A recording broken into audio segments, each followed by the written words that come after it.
माघ महामहत्तम अध्याय 21। हरे कृष्णा, राधे राधे।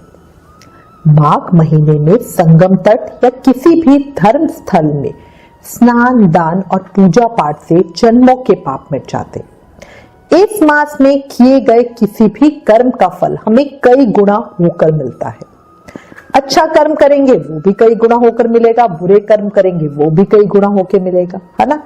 इसलिए कुछ भी हो, गलती से भी कोई बुरे कर्म मत करो और ज्यादा से ज्यादा कोशिश करके अच्छे कर्म करो। आप माघ महत्तम सुन रहे हो, ये भी अपने आप में एक बहुत अच्छा कर्म है। अब श्री गणेश जी महाराज और अपने गुरुदेव को याद करते हुए माघ महत्तम का अध्याय 21 सुनेंगे।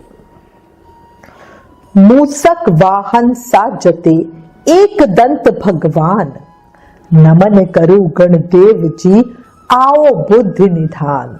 बोलो गणेश जी महाराज की जय।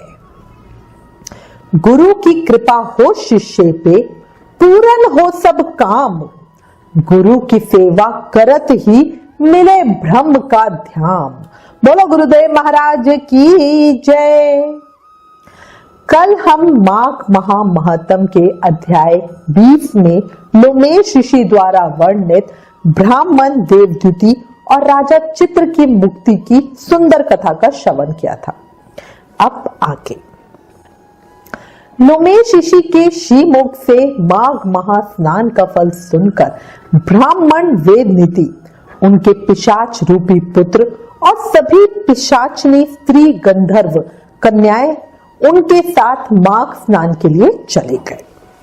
इसके बाद वशिष्ठ जी कहने लगे कि हे राजा दिलीप, बहुत से जन समूह इस संगम में स्नान करके सुखपूर्वक मोक्ष को प्राप्त हो गए। इसके बाद वशिष्ठ जी कहने लगे, हे राजा दिलीप, अब लोमेश ऋषि द्वारा वर्णित संगम में स्नान की महिमा सुनो। संगम स्थल पर पहुंचकर लोमेश ऋषि ब्राह्मण वेदनिधि और सभी पिशाचों को कहने लगे, इस तीर्थ को सब श्रद्धा पूर्वक देखो। यहाँ पर 33 करोड़ देवता आकर आनंद पूर्वक रहते हैं। ये अक्षय वट है जिनकी जड़ें पाताल तक गई हैं और मार्कंडे ऋषि प्रलय के समय भगवान के साथ इसी अक्षय वट का आश्रय लेते हैं। यही शिवजी जी की प्यारी भगवती भगीरथी है जिसकी सिद्ध लोग सेवा करते हैं। ये गंगा स्वर्ग के हेतु पताका है, इसका जल पीकर मनुष्य मुक्त हो जाते हैं। हे मुनि, ध्यान से सुनो। सभी प्राणी इस नदी को यमुना से मिली हुई पाते हैं। इसका संगम बड़े ही पुण्य से मिलता है। इसके स्नान से जन्म मृत्यु रूपी दवानल से लेकर कोई नहीं तपता, पर ज्ञान प्राप्त करके मुक्त हो जाता है। यहाँ पर स्नान करने से सभी प्राणी बिना ज्ञान के ही मुक्त हो जाते हैं। इसलिए ब्रह्मा जी ने यहाँ यज्ञ करने की इच्छा की थी। इसी संगम में भगवान विष्णु ने स्त्री प्राप्ति की इच्छा से स्नान करके लक्ष्मी जी को प्राप्त किया। यहाँ पर त्रिशूलधारी शिवजी जी ने त्रिपुर दैत्य को मारा था और प्राचीन काल में उर्वशी स्वर्ग से गिरी थी तथा स्वर्ग पाने की इच्छा से यहाँ पर ही उसके स्नान करने से नहशु कुल के राजा यतित ने वंशधर पुत्र प्राप्त किया। यहाँ पर इंद्र ने प्राचीन काल में धन की इच्छा से स्नान किया था और माया से कुबेर के सब धन को प्राप्त कर लिया था। प्राचीन काल में नारायण तथा नर ने हजारों वर्ष तक प्रयाग में निराहार रहकर उत्तम धन किया था। यहाँ से जैक्षव्य सन्यासी ने महादेव जी जैसी शक्ति वाले से विजय पाई थी तथा अणिमा आदि योग के अति दुर्लभ ऐश्वर्य प्राप्त किए थे। इसी क्षेत्र में तपस्या करके श्री भारद्वाज सप्त ऋषियों में सम्मिलित हुए थे। जिन्होंने भी यहाँ स्नान किया सबको स्वर्ग की प्राप्ति हुई।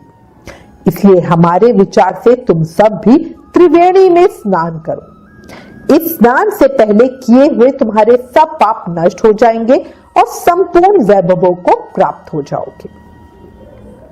ऋषि के इस प्रकार सत्य वचन सुनकर सभी त्रिवेणी में स्नान करने लग गए और स्नान करने से सबकी पिशाचता नष्ट हो गई। सभी श्राप से विमुक्त हो गए और उन्होंने अपना शरीर धारण कर लिया।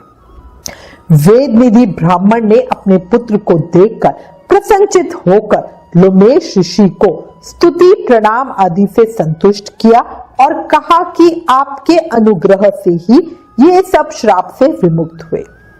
अब आप इन बालकों के योग्य धर्म को भी कहिए। इस पर लोमेश ऋषि ने कहा कि इस युवा कुमार ने वेदों का अध्ययन समाप्त कर लिया है, इसलिए अब ये इन कन्याओं के कर कमलों को प्रीति पूर्वक ग्रहण करे। तब लोमेश जी तथा अपने पिता की आज्ञा से इस ब्रह्मचारी ने सभी गंधर्व कन्याओं से विवाह किया और उन कन्याओं के भी सब मनोरथ पूर्ण हुए। जिसके घर में माघ महास्नान की महिमा का ये मतम सुनाया जाता है, वहां नारायण ही पूजे जाते हैं। पुष्कर तीर्थ में, प्रयाग में, गंगा सागर में, देवालय में, कुरुक्षेत्र में तथा विशेष करके काशी में इसका पाठ अवश्य ही करना चाहिए।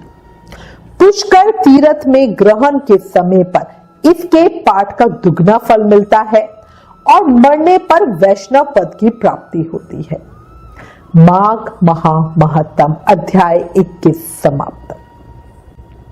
देखो, पल पल आयु कम हो रही है, हर सांस के साथ मृत्यु के हम और करीब जा रहे हैं। जो हमारी जिंदगी है ना, वो एक फूटे हुए घड़े की तरह है जिसको हम ऊपर से भर रहे हैं और वो नीचे से बस खाली होता जा रहा है।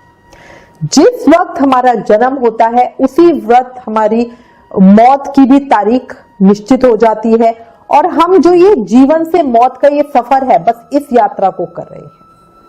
श्री कृष्ण की कृपा से अभी भी समय है, अधिक से अधिक शुभ कर्म करके ये मानव जीवन सफल बना लो। और सिर्फ मानव जीवन ही है जिसमें हम पाप और पुण्य कर सकते हैं, बाकी तो जब किसी और योनि में जाएंगे तो उसी के उसमें पड़ जाएंगे।